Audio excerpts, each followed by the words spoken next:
प्रारंभिक मानव की बात ये शामिल है ना। आर्किटेक्ट खाद्य संग्राहक था।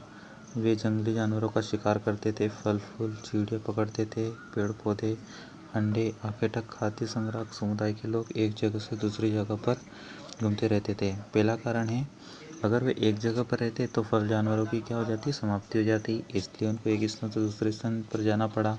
ये क्या है, खाद्य संग्राहकों की बात यहाँ पर शामिल है। इनके बारे में देख रहे हैं कि एक जगह से दूसरी जगह क्यों जाते थे, आखिर क्या कारण था। तो ये कारण थे।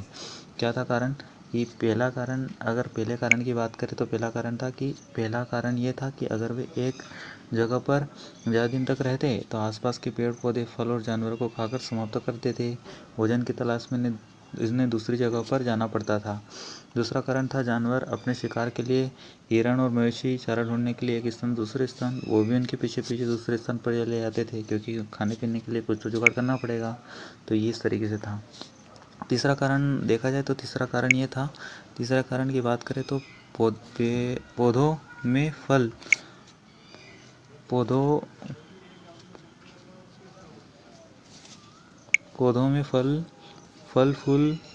फूल अलग अलग आते थे, इसलिए लोग तलाश में उपयुक्त मौसम के अनुसार घूमते होंगे। चौथा कारण ये देख सकते हैं कि प्राणी या पेड़ पौधे जीवित रहने के लिए पानी की आवश्यकता होती है। कोई भी, इसलिए जो वो है मतलब झीलें, नदी और झरना आदि के पास में उनको जाना पड़ता था।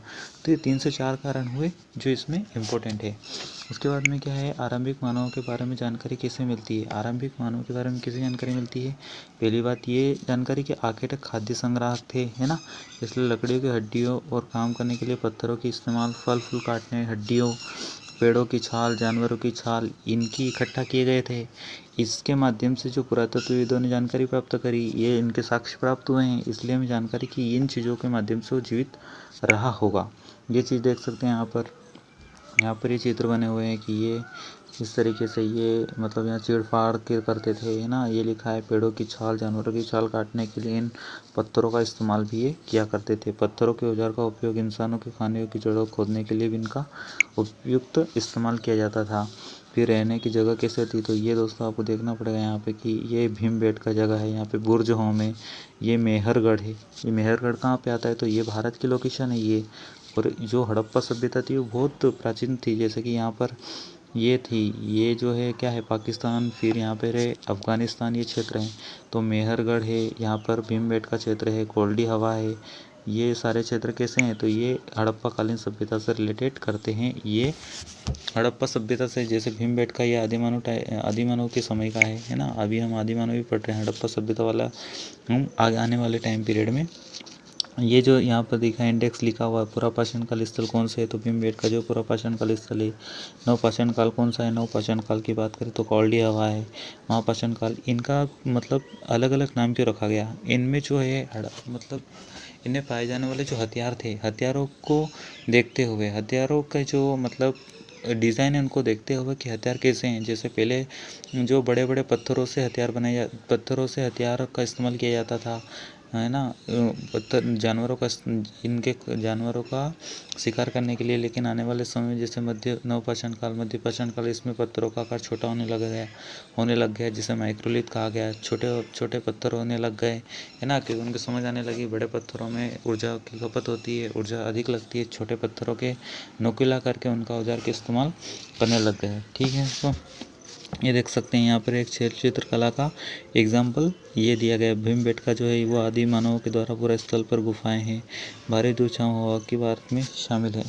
आग की खोज कैसे हुई, आग की खोज को बहुत अच्छे तरीके से समझ सकते हैं ना। आग जलाना सीख गए थे कौन, आदि मानव लोग जो है वो आग जलाना सीख गए थे। आग का काम क्या था, तो प्रकाश के लिए तो था ही था, मांस के लिए और खतरनाक जानवरों के लिए भी इसका इस्तेमाल किया जाता था। अब नाम और तिथियों का उल्लेख कैसे, जैसे हम मतलब नाम और तिथियों का उल्लेख हम जिस काल में पढ़ रहे हैं, पुरातत्व में उनके बड़े बड़े नाम रखे। जो आरंभिक काल को पुरापाषाण काल, क्या पूरा जो होता है, पूरा का मतलब होता है प्राचीन और पाषाण का मतलब होता है पत्थर।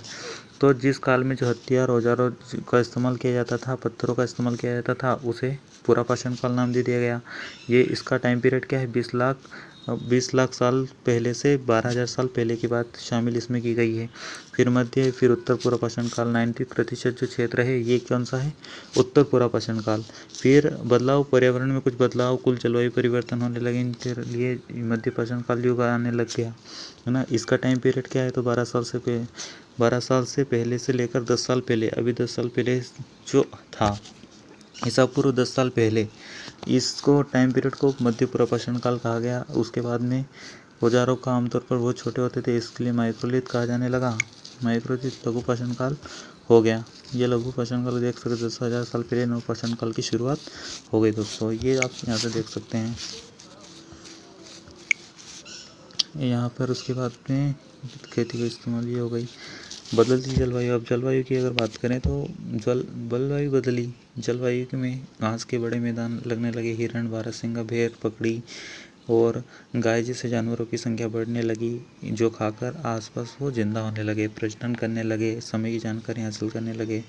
ये इससे जानकारी क्या है? लोग इन जानवरों का शिकार करते थे, जलवायु जो है बदल गई। खेती पशुपालन के साक्ष्य की शुरुआत। गेहूँ, जौ, धान, इनकी ये खेती करते थे। खाते नहीं, अनाज प्राकृतिक रूप से उगने लगे। प्राकृतिक रूप से खेती नहीं करते थे, प्राकृतिक रूप से उगने लगे। महिला, पुरुष, बच्चों इन अनाजों के लिए बटोरने का काम शुरू कर दिया। ठीक है, इन्होंने इनका काम शुरू कर दिया। इस तरह लोग अपने घर के आसपास चारा उगा लेते थे। कुत्ते का जंगली पूर्वज, बकरी, गाय, सूअर जैसे जानवरों को पालने का काम भी ये लोग करते रहते थे। ठीक है, इसमें नई जीवन शैली का एक है। नई जीवन शैली क्या कि कुछ दिन, महीने या फिर साल तक लग सकता है ना। बीज बोने से लेकर फसलों की पकने, पौधों की सिंचाई, खरपतवार हटाने तक की नई जीवन शैली विकसित हो गई। अनाज को भोजन, बीज दोनों ही रूप में बचा कर रखते थे। आवश्यकता पड़ने पर एक जीवन शैली विकसित। जैसे जैसे टाइम पीरियड बढ़ता जाता है, हम उसमें क्या होते जाते हैं, उसमें हम जो है हमारे लाइफ स्टाइल में चेंजेस आने लग जाते हैं। पहले लोग इतना ध्यान नहीं देते थे, लेकिन जैसे जैसे परिवार बढ़ता गया उन्होंने भी अपनी एक नई जीवन शैली स्टार्ट कर ली कि अनाज जो है उसको पूरा ही मतलब साफ़ नहीं करना है, उसको स्टोर करके भी रखना है। तो ये चीज़ उन्होंने सीख ली थी। तो यहाँ पर यही बात शामिल की कि भंडारण की जो बात थी वो यहाँ पर बताई गई है। ठीक है, जानवर चलते फिरते खाद्य संग्रह क्या है ये, तो इनके बारे में थोड़ा सा जानकारी लेते हैं। ये क्या चीज़ थी? और जानवरों को देखभाल की जाए तो उनमें संख्या तो बढ़ती है, साथ ही उनमें दूध भी प्राप्त होता है। इनका दूध का इस्तेमाल भी ये लोग करते थे। फिर कृषक पशुपालकों के बारे में क्या जानकारी प्राप्त होती है? तो आधुनिक कश्मीर में और पूर्वी दक्षिण भारत में ये पशुपालक और इनके बारे में साक्ष्य प्राप्त होते हैं। वास्तव में निर्दिष्ट इस कृषक और पशुपालक की बस्तियां थी। वैज्ञानिक खुदाई में मिले पेड़ पौधों की हड्डियों से नमूने प्राप्त हुए। तो यहाँ पर ये इस तरीके से देख सकते हैं, ये सारी चीज़ें थी।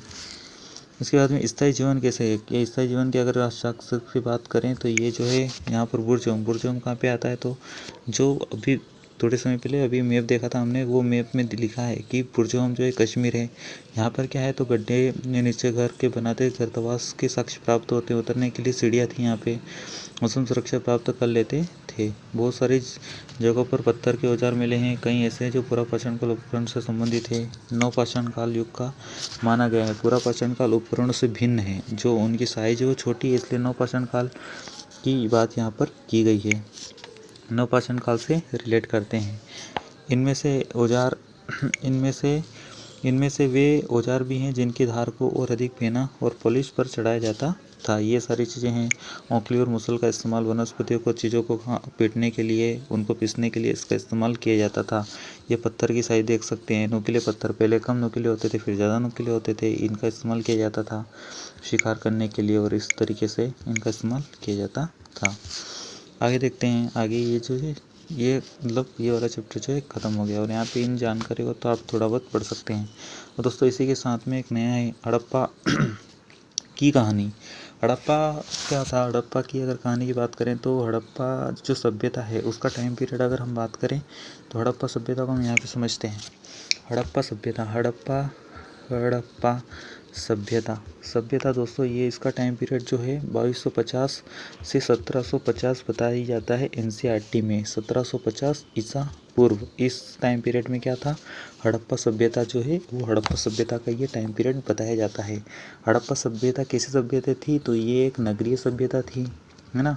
इसे कांस्ययुगीन सभ्यता भी बोले जाते हैं। यहाँ इसको क्यों पढ़ा जाता है, किस लिए इम्पोर्टेंट है, क्योंकि यहाँ पर जो नगर, यहाँ का इनका जो नगर नियोजन था, इनका नगर नियोजन था इतना शानदार था। यहाँ पर जो आज की हम मॉडर्निटी बात करते हैं, लेकिन उस समय, आज से दोस्तों जान सकते हैं आप 2250 साल पहले की बात है, वहाँ पर नगर नियोजन इतना शानदार तरीके से उन्होंने बनाया गया था। इसलिए भी ये इसके समकालीन जो मेसोपोटामिया की सभ्यता, ग्रीक सभ्यता, इनसे ये बहुत समकालीन सभ्यता रही थी, लेकिन इनकी तुलना में यहाँ का नगर नियोजन बहुत ही शानदार था, इसलिए हम इनको पढ़ते थे। दोस्तों आइए हम शुरुआत करते हैं। हड़प्पा की कहानी। रेलवे लाइन बिछाई गई। आज 150 साल पहले रेलवे लाइन बिछाई गई। हड़प्पा पूरा स्थल मिला। हड़प्पा पूरा स्थल इस तरीके से इसकी खोज हुई, देख सकते हैं ना। यह एक खंडर था, अच्छी ईंटें मिलने लगी। 80 साल पहले क्या था, 80 साल पहले इसकी शुरुआत हुई। रेल लाइन के पता है आपको 1853 में क्या हुआ था, लॉर्ड डलहौजी था। लॉर्ड डलहौजी ने क्या, मुंबई से थाने के बीच में रेलवे लाइन बिछाई। उसी टाइम पीरियड में ही इनकी मतलब ये जो है इस तरीके से स्टार्ट होने लगा। फिर 80 साल पहले की अगर बात करें तो 1921, नहीं दोस्तों, यहाँ पर जो हड़प्पा सब ये जो है रेलवे लाइन, ये थोड़ा अलग है, इनको और आगे आपको एक्सप्रेस किया जाएगा और अच्छे से बताया जाएगा। ये जो टाइम पीरियड है यहाँ पर 80 साल पहले, ये 80 साल पहले कहाँ पे, 1921 की बात कर रहे हैं। 1921 में क्या था, दयाराम साहनी ने हड़प्पा, और 1922 में इसके एक साल बाद में ही राकलदास बनर्जी ने मोहनजोदड़ो नगर की क्या करी थी, खोज करी थी। खोज इस प्रकार से, तो नगर शहरों का निर्माण 4700 साल पहले हुआ था। इसके टाइम पीरियड को लेकर भी संशय है लोगों में, ठीक है, लेकिन अपने को एनसीईआरटी का मानक मानना है, तो आप इनको मान सकते हैं। इन नगरों की विशेषता क्या थी। अब इन नगरों की बात करें तो इनमें तो जो नगर था वो दो हिस्सों में विभक्त था। पश्चिमी भाग जो था वो छोटा था लेकिन ऊंचाई पर स्थित था, लेकिन पूर्वी हिस्सा जो था निचले इलाके पर था लेकिन ऊंचाई भाग पर स्थित था। इसलिए इसको क्या बोला जाता था, इसलिए इसको नगर दुर्ग के नाम से भी जाना जाता था। नगर दुर्ग के नाम से भी जाना जाता था। ऊंचाई वाले भाग को नगर दुर्ग और निचला शहर के नाम से जाना गया। इनकी जो पक्की दीवारें 4 ईंटों से बनी हुई थी, 4 दीवारें पक्की ईंटों से बनी हुई थी, ये देख सकते हैं, ठीक है। मोहनजोदड़ो की बात करें तो एक खास तालाब बनाया गया था। महान स्नानागार था, ईंट और प्लास्टर का बना हुआ था। यहाँ से क्वेश्चन आ सकते हैं, बीएससी प्री में भी क्वेश्चन पूछे जा सकते हैं कि किससे बना था, तो प्लास्टर का बना हुआ था, ईंट का बना हुआ था, ये देख सकते हैं। चारकोल की परत चढ़ाई गई थी। इसमें भरने के लिए पानी के कुओं का इस्तेमाल किया गया था। नागरिक विशिष्ट अवसर पर इसका इस्तेमाल करते थे। कालीबंगा लोथल, कालीबंगा राजस्थान में आता है, लोथल जो है गुजरात में आता है। इनमें अग्निकुंड के साक्ष्य प्राप्त हुए हैं। यज्ञ, हड़प्पा, मोहनजोदड़ो, लोथल, बड़े बड़े भंडारगृह ने क्या, तो आज के जो कोल्ड स्टोरेज रहते हैं वही कोल्ड स्टोरेज उस समय थे, मतलब भंडारगृह जो है उनका इस्तेमाल किया जाता था। तो यहाँ पे मैप देख सकते हैं, ये मैप जो है ये बहुत इम्पोर्टेंट, यहाँ से क्वेश्चन पूछ जाते हैं कि कहाँ पर मोहनजोदड़ो की लोकेशन यहाँ पर है, तो इसको देख लेना गूगल करके। राखीगढ़ी, ये जो है, इन थोड़े से नाम देख के आप इसका भी पता आपको थोड़ा अच्छे से जानकारी प्राप्त हो जाएगी। वो नाले, सड़कें। इन नगरों के आमतौर पर 2 मंजिले घर बनाए जाते थे। घरों के आंगन 4 कमरे बनाए जाते थे। कई नगरों में ढके हुए नाले थे, इन्हें सावधानी से सीधे लाइन में बनाया जाता था। नालियों को सड़कों के नाले जोड़ दिया जाता था। ढके होने के कारण मेन होल बनाए जाते थे। एक जैसे कि ये एक मेन जो है यहाँ पर इस तरीके से आप समझ सकते हैं कि ये जो है मेन क्या है, ये जो पूरा नगर, यहाँ पे भी घर थे, यहाँ पे भी घर थे, ये किसी आयताकार और ग्रिड पद्धति थी। जो मेन रास्ता निकलता था, ये मेन रास्ते के जो दोनों छोर थे घर बने होते थे, और यहाँ पर भी ये था और यहाँ पर भी घर बने होते थे। और जो सड़कें रहती थी वो एक दूसरे को समतल पर काटती थी, है ना। ये जो है इस तरीके से जाती थी और ये इस तरीके से जाती थी, तो यहाँ भी घर बना था, यहाँ भी घर बने रहते, यहाँ भी घर बने रहते, यहाँ भी घर बने। अब ये मुख्य नदी है, तो यहाँ से इस घर की जो भी नदी सिस्टम रहेगा वो इससे लिंकेज हुआ था। तो ये मेन होल देख सकते हैं, मेन होल बनाए जाते थे, जिसके जरिए सफाई की जाती, घर, नाले, सड़क को योजनाबद्ध तरीके से इस्तेमाल किया जाता था, ठीक है। ये इसके आगे बढ़ते हैं।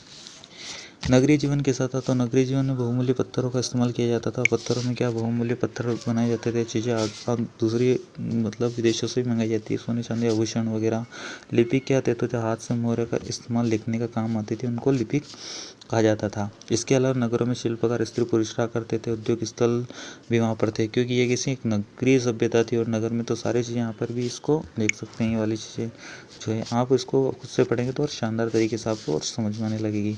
नगर जादूगर और नए शिल्पकार क्या है, जैसा कि मोहरे हैं, कलाकृति, बर्तन वगैरह बनाने वाले लोग, मन के भाट फलक इत्यादि बनाने वाले लोग जो हैं शिल्पकार कहलाते हैं। तो नगर में ये सारी चीज़ें होती है, तो यहाँ पर भी यही चीज़ है, यही पढ़ना है आपको थोड़ा सा दिमाग लगा के कि क्या थे। तो यहाँ पर अधिकतर क्या थी, संग है, तांबे, कांसे, सोना चांदी धातु, इनका हथियार गहने बर्तन बनाए जाते थे, सोने उनके आभूषण बनाए जाते थे, मन के और भाट फलक भी बनाए जाते थे। पत्थर की मोहरें थी यहाँ पर, है ना, सील बट्टा जो रहता है साइन के साथ में जो सील लगाए जाते हैं ऑफिस में, वो मोहरें थी। आयताकार मोहपुरुष जानवरों के भी चित्र मिलते थे, है ना, इंसेंस था, इसके कारण मिलते होंगे। 7,000 साल पहले मेहरगढ़ में कपास की खेती होने लगी थी, आप ध्यान रख सकते हैं, मैप में भी देख सकते हैं। पक्की ईंटों के साक्ष्य पेंस से बनी शामिल थी यहाँ पर। पेंस क्या होते थे, तो पत्थर और शंख से प्राकृतिक तौर पर बनाई जाती थी। फेंस कृत्रिम रूप से बनाई जाती है। दोस्तों आवाज़ आ रही है, आप थोड़ा एडजस्टमेंट कर सकते हैं दोस्तों, मैं जहाँ पे बैठा हूँ वहाँ पर आवाज़ आती है दोस्तों, ठीक है। बाल और स्फटिक पत्थरों के चूर्ण को गोंद मिलाकर वस्तुएं बनाई जाती थी। फेंस के मन के चौड़े चूड़ियाँ, बाले और छोटे बर्तन बनाए जाते थे। कच्चे माल की खोज, कच्चे माल क्या कहते हैं, जैसे कपास क्या होता है, तो कपास एक कच्चा माल था। तो कच्चा माल कैसे, ये किसके लिए था, तो इससे सूती वस्त्र वगैरह कताई बुनाई में भी इसका काम आता था। लेकिन तांबा, लोहा, सोना, चांदी, बहुमूल्य पत्थरों को पदार्थ को दूर दूर से मंगाए भी जाते थे। जैसे खेतड़ी, हड़प्पा राजस्थान से जो है खेतड़ी, वहाँ से क्या तांबे का क्या उत्पादन किया जाता था, तांबा मंगाया जाता था, आयात किया जाता था। पश्चिमी देश जैसे ओमान से तांबे का आयात किया जाता था। कांसे बनाने के तांबे के साथ मिलाई जाने टीन का आयात आधुनिक ईरान और अफगानिस्तान से किया जाता था।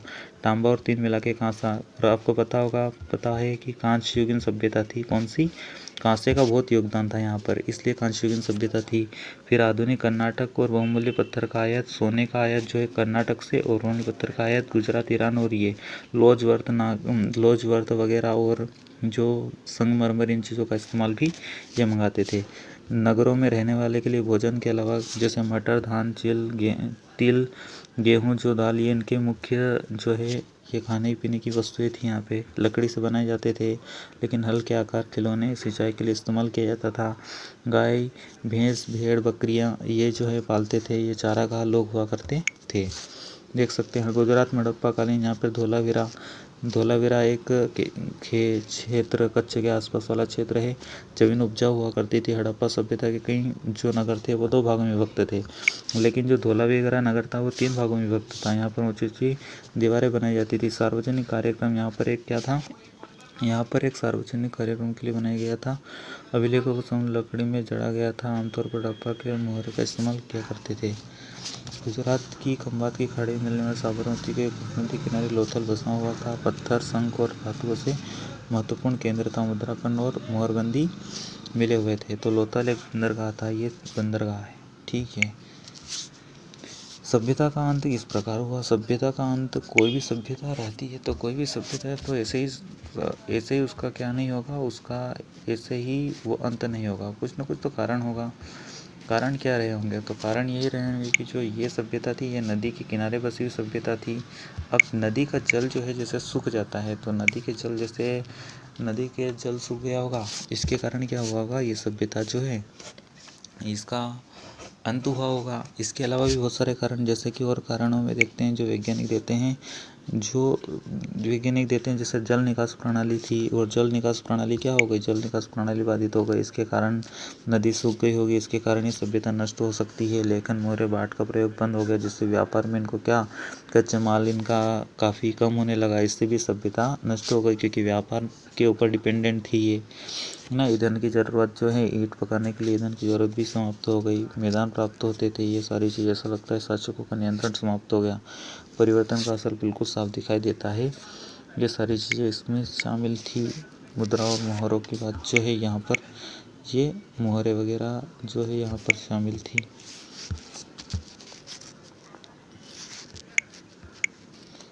यहाँ पे देख सकते हैं ये वाली चीज़ें। तो इस प्रकार दोस्तों ये वाला जो पार्ट है 2 कंप्लीट हो गया है। आने वाले पार्ट 3 में जो है और अच्छे से हम आने वाली चीज़ों को पढ़ेंगे। और आपको वीडियो पसंद आया हो तो वीडियो को लाइक करें, चैनल को सब्सक्राइब करें और वीडियो शेयर करें। जय हिंद दोस्तों, मिलते हैं नेक्स्ट वीडियो में।